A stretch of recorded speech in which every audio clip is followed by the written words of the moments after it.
नमस्कार दोस्तों, मैं हूं जितेन पाटीदार। आर्यभट्ट एकेडमी ग्रुप में आप सभी दोस्तों का स्वागत है।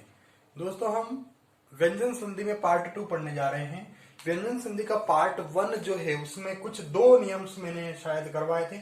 2 नियम्स मैंने कंप्लीट करवा दिए। अब तीसरा नियम जो है वो पार्ट 2 में हम कवर कर रहे हैं। तो यहाँ पर जो तीसरा नियम जो बोल रहा है वो समझेंगे हम, उसके बाद में उसके अनुरूप जो संधिया बनेगी वो हम क्लियर करेंगे। तो यहाँ पर तीसरा नियम हमारे पास है, वो क्या बोल रहा है? छह संबंध नियम। क्या नियम है? छह संबंध नियम, मतलब छह से संबंधित जो संधियां हैं वो इस नियम के अंतर्गत ही सॉल्व होगी। तो यहाँ पर छह संबंध नियम क्या बोल रहा है? किसी भी ह्रस्व स्वर, किसी भी ह्रस्व स्वर, ह्रस्व स्वर मैंने बताया था आपको जिसमें बोलने में, जिस स्वर को बोलने में समय कम लगे वो ह्रस्व स्वर। अ, छोटा अ, ई और उ, अ, ई, उ और उ, ये तीनों ह्रस्व स्वर में आते हैं। किसी भी ह्रस्व स्वर या आ का मेल, या आ का मेल, आ का मेल छ से होने पर, किसी भी ह्रस्व स्वर मतलब अ, ई और उ छोटे होने चाहिए ना, तीनों ह्रस्व होने चाहिए। ह्रस्व स्वर अ, ई, उ या आ का मेल छ से होने पर, छ से होने पर, छ से पहले च जोड़ दिया जाता है। छ से पहले क्या जोड़ दिया जाता है? च जोड़ दिया जाता है। अब च मैंने यहां पर हलंत लगा रखा है, मतलब आधा च जोड़ दिया जाता है, आधा च जोड़ दिया जाता है। मैंने आपको बताया था कि व्यंजन संधि का शुद्ध रूप जो है हल वाले शब्द होते हैं। तो यहाँ पर देखो हल वाला शब्द या आधा शब्द आ गया है, तो ये आधा च जोड़ दिया जाता है। किसके पहले? ह्रस्व स्वर या आ का मेल अगर छ से होता है तो वहां पर छ से पहले च जोड़ दिया जाता है। छ तो ऐसा कैसे ही रहेगा, लेकिन उसके पहले च जोड़ दिया जाएगा आधा। तो यहां पर उदाहरण देख लेते हैं हम। उदाहरण क्या बोल रहा है? स्व प्लस छंद। यहां पर अ है पीछे और यहां पर छ है, मतलब अ मतलब ह्रस्व स्वर, अ का मेल छ से हो रहा है, तो यहां पर मैंने देखो आधा च लगा दिया, स्वच्छंद। फिर परी प्लस छेद, परी प्लस छेद, तो यहां पर री छोटी है, ई की मात्रा है, छोटी ई की मात्रा है, तो जो ये भी ह्रस्व स्वर में आती है। तो यहां पर जो है परी री ई का है, जो मेल हो रहा है वह छ से हो रहा है, तो यहां पर बन गया परिच्छेद। फिर आता है वी, वी में भी ई की मात्रा छोटी है, तो यहां पर जो है ये भी अगर अपन देखें तो ई छोटी ई प्लस छ का मेल हो रहा है, तो यहां पर बन गया विच्छेद। एक और अगर उदाहरण देखें अपन,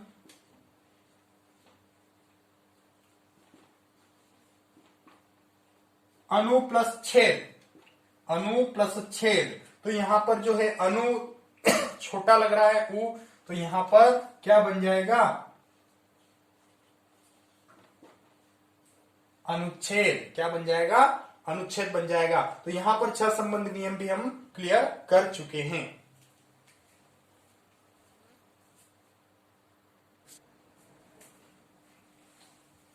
हम बात करते हैं चौथे नियम की। चौथे नियम में त संबंधी नियम के नाम से इसे जाना जाता है।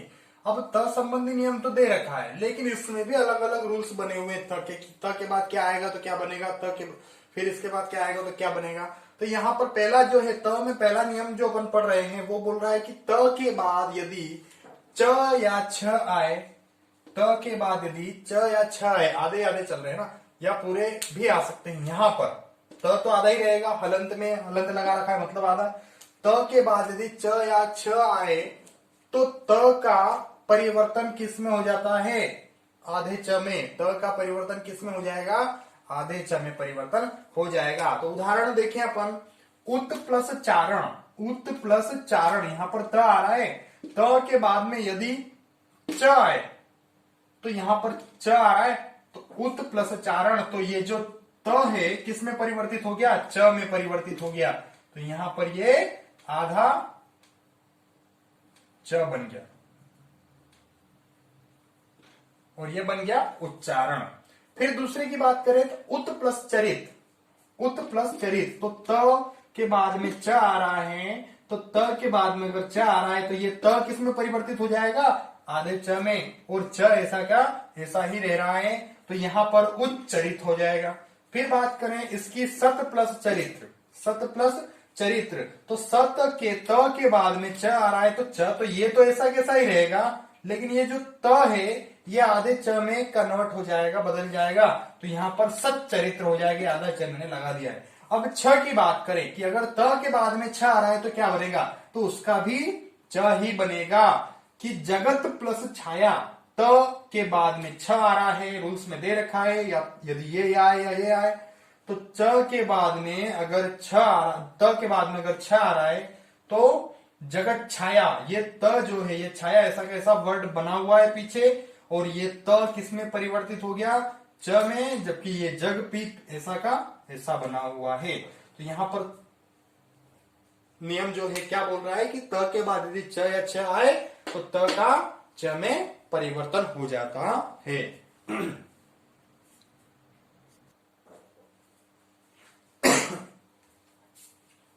दूसरा नियम त का जो है, त संबंध नियम में दूसरा नियम अपन बात कर रहे हैं इसमें। तो दूसरा नियम क्या बोल रहा है कि त के बाद यदि ज या झ आए, त के बाद यदि ज या झ आए तो त ज में बदल जाता है। त किस में बदल जाएगा, जो त है वो किस में बदल जाएगा, ज में बदल जाएगा। तो यहां पर देखो ये त के बाद में ज आ रहा है, सत प्लस जन, सत प्लस ये त आ रहा है, त के बाद में ज आ रहा है, तो ये त किसमें, ज तो ऐसा ही है, जन तो ऐसा कैसा ही है, लेकिन ये जो त है ये स भी ऐसा कैसा ही है, लेकिन जो ये त है वो आधा ज में बदल गया, तो त किसमें परिवर्तित हो गया, ज में बदल जाता है। फिर बात करें इसकी, तो यहां पर उत प्लस ज्वल, उत प्लस ज्वल, तो यहां पर त के बाद में ज आ रहा है, तो यहां पर उज्ज्वल जो है उज्ज्वल हो गया है। दोस्तों यहां पर जो ये उज्ज्वल शब्द मैंने लिखा है ये शुद्ध अशुद्ध रूप में भी बहुत बार पूछा जाता है। ऐसा है कि एग्जाम में लगभग हर एग्जाम में ये शब्द आता है कि शुद्ध अशुद्ध रूप में लिखो इसे, कि इसका उच्चारण किस प्रकार से होता है। तो यहाँ पर बहुत सारी बार जो है, यहाँ पर कुछ लोग इसे इस प्रकार से लिखते हैं जबकि ये गलत है, उज्ज्वल। यहां पर ये उज्ज्वल इसी प्रकार से लिखा जाता है, उज्ज्वल, है ना। ये जो है उज्ज्वल ये बिल्कुल गलत है। तो यहां पर शुद्ध अशुद्ध में अगर ये आता है, बहुत बार आता है, तो इस शब्द को इस प्रकार न लिखें, ये ही इसका सही रूप है, यही सही रूप है, ये गलत रूप है इसका। क्योंकि यहाँ पर त है जो आधे ज में परिवर्तित हो रहा है, ज्वल पूरा का पूरा ऐसा कैसा ही बैठा हुआ है, और जो त है वही केवल आधे ज में परिवर्तित हो रहा है। तो ये रूप ही इसका शुद्ध रूप है, ये इसका अशुद्ध रूप माना जाता है। यहां पर फिर तीसरे शब्द की बात करें तो विपत प्लस जाल, विपत प्लस जाल, त के बाद में जाल ऐसा कैसा ही है, विप भी ऐसा कैसा ही है, लेकिन त किसमें, ज में बदल गया, आधे में। फिर जगत प्लस जननी, ये त के बाद में ज आ रहा है तो जगत जननी, तो यहां पर जगत जननी हो जाएगा।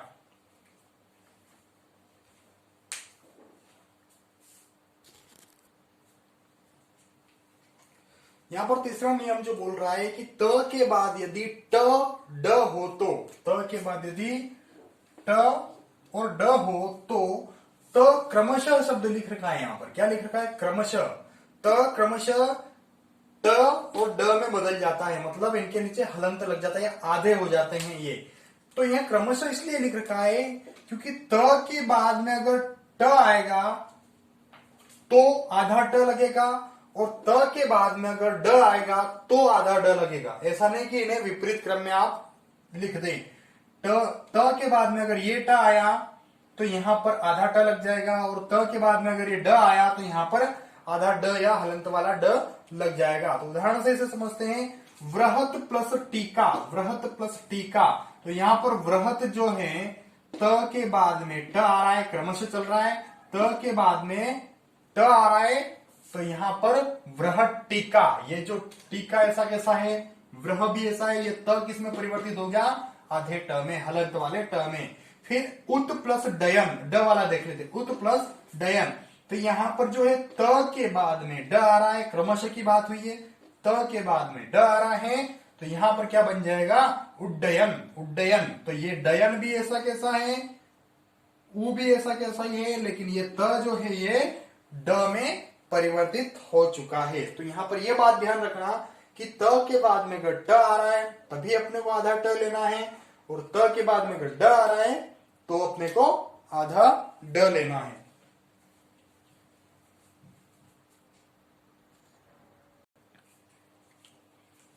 यहां पर चौथा नियम हमें बता रहा है कि त के बाद यदि ल हो तो त ल में परिवर्तित हो जाएगा।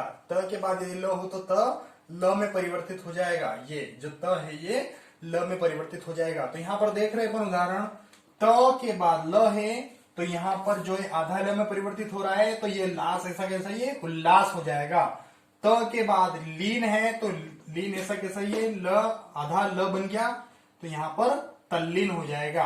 उत प्लस लेख, त के बाद में लेख है तो लेख तो ऐसा कैसा ही है, वो भी ऐसा कैसा ही है, लेकिन जो आधा त है वो सॉरी त जो है हलंत वाला वो इसमें आधे ल में परिवर्तित हो गया है। यहां पर ये उल्लेख बन चुका है।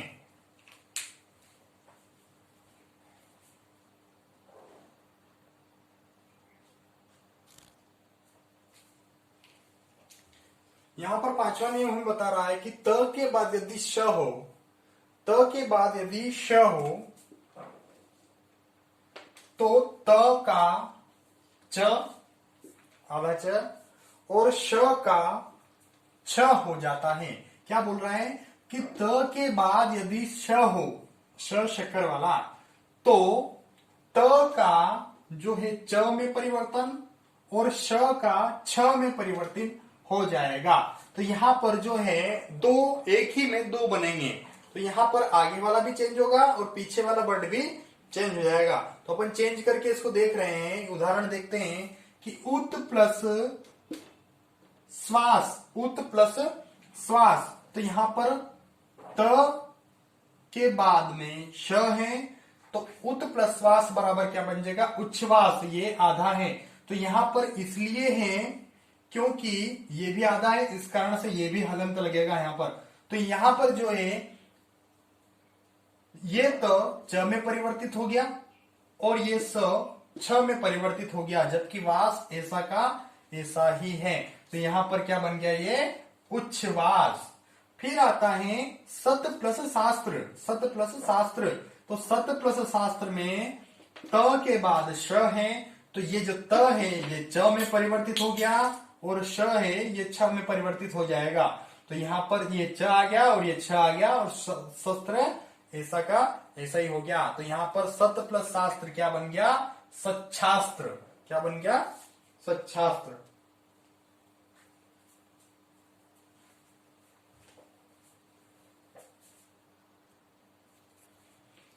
यहां पर त का जो अंतिम नियम है, ये अंतिम नियम है। तो यहां पर त का अंतिम नियम क्या बोल रहा है कि त के बाद यदि ह हो, त के बाद यदि ह हो तो त के स्थान पर द, त के स्थान पर द हो जाएगा और ह के स्थान पर ध बन जाएगा। इसके पहले जो मैंने नियम बताया था स वाला और छ वाला, वो इसी नियम पर आधारित है कि त के बाद यदि ह हो तो त के स्थान पर द हो जाएगा और ह के स्थान पर क्या हो जाएगा, ध हो जाएगा। तो यहां पर देखते हैं उदाहरण, उत प्लस हार, त के बाद हार है, ह है, तो उत प्लस हार बराबर त के स्थान पर जो है द हो गया और ह के स्थान पर ध हो गया।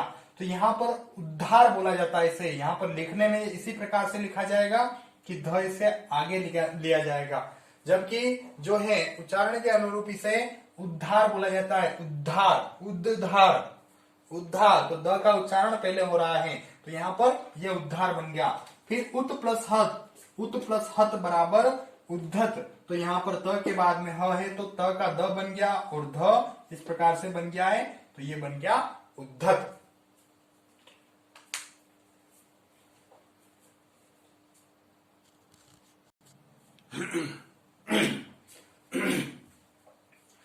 पांचवा नियम जो है न संबंधी नियम आता है। त के बाद न संबंधी नियम आता है। तो यहां पर जो है न नियम क्या बोल रहा है कि यदि ऋषि र श के बाद न आए, के बाद न आए, चाहे शब्द के पीछे आ रहा है आगे आता है, इसमें इसका कोई फर्क नहीं रहेगा।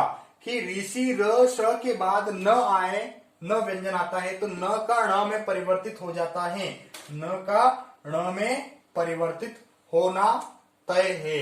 तो यहां पर उदाहरण वन देखें तो परि प्लस नाम, री र के बाद में न आ रहा है तो परिणाम बन गया। फिर दूसरा देखिए, यहां पर देखो दूसरे में मैंने ये बताया आपको कि पीछे कहीं पे भी आ रहा है न तो वो न में परिवर्तित होगा। यहां पर जरूरी नहीं कि इसके शब्द के तुरंत बाद में आना चाहिए, ऐसा जरूरी नहीं है। पीछे वाले शब्द में अगर कहीं पर भी न आ रहा है तो यहां पर वो न में परिवर्तित हो जाएगा। तो प्र प्लस मान, देखो यहां पर न पीछे आ रहा है, प्र प्लस मान, ये मान, तो क्या बन जाएगा प्रमाण। न का किस में परिवर्तन हो गया है, ण में। फिर आता है देखो यहां पर, ये भी बहुत बार पूछी जाती है कि कौन सी संधि आती है इसमें। तो राम प्लस अयन, राम प्लस अयन बराबर रामायण, बराबर क्या बन जाएगा रामायण। न आ रहा है यहां पर, ये न किस में परिवर्तित हो गया है, ण में, ण में। तो ये जो है न संबंधी नियम हो गया।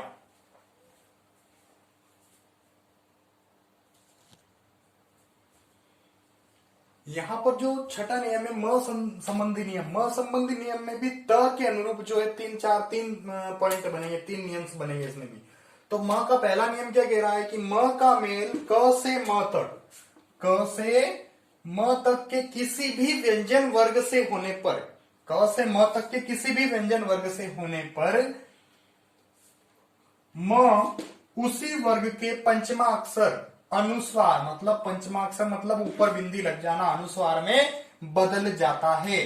तो यहां पर उदाहरण देखें अपन, तो सम प्लस कलन, सम प्लस कलन, म का मेल क से हो रहा है तो ये म ऊपर बिंदी बन जाएगा, तो यहां पर संकलन हो गया है, ये अनुस्वार बोला जाता है इसे। फिर बात करें अगले की, तो सम प्लस गति, सम प्लस गति, म का मेल क से म तक के मध्य में ही हो रहा है, सम प्लस गति बराबर संगति, सम प्लस चय बराबर संचय, सम प्लस पूर्ण बराबर संपूर्ण, सॉरी संपूर्ण गलत लिख दिया मैंने, संपूर्ण।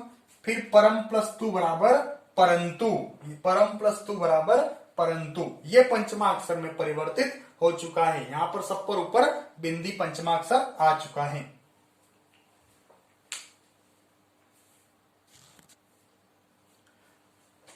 यहां पर म का दूसरा नियम जो है वो कह रहा है कि म संबंधी दूसरा नियम बोल रहा है कि म का मेल यदि य र ल व श श श और ह, यहां पर ये चारों का अंतःस्थ व्यंजन है, य श श स ह से हो तो म सदैव अनुस्वार ही रहेगा। म किसमें रहेगा, हमेशा अनुस्वार ही रहेगा, मतलब ऊपर जो है अनुस्वार, मतलब ऊपर पंचमाक्षर के रूप में बिंदी लग जाएगी। तो सम प्लस म का मेल किससे हो रहा है, यो, य से हो रहा है तो यहां पर संयोग बन गया। म का मेल र से हो रहा है, य र, तो यहां पर संरक्षक, समरक्षक बन गया। फिर सम प्लस ल से हो रहा है तो संलाप बन गया। सम प्लस विधान बन रहा है तो संविधान बन गया। फिर सम प्लस सार बन रहा है, सार स से हो रहा है तो संसार बन गया। और सम प्लस ह से हो रहा है, सम प्लस ह से हो रहा है तो यहां पर संहार हो गया, गलत लिख दिया मैंने, संहार, संहार करना या मारना, संहार हो गया। तो यहां पर इस प्रकार से ये इसका जो है रूल्स बन गया है। अब एक और जो अंतिम रूल्स पढ़ रहे हैं अपन,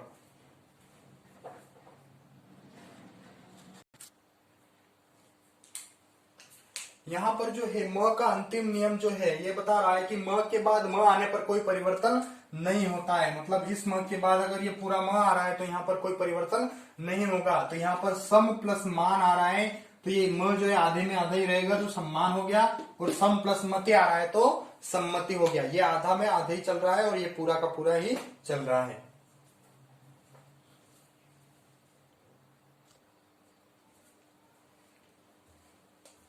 व्यंजन संधि का अंतिम नियम जो है संबंधी नियम है।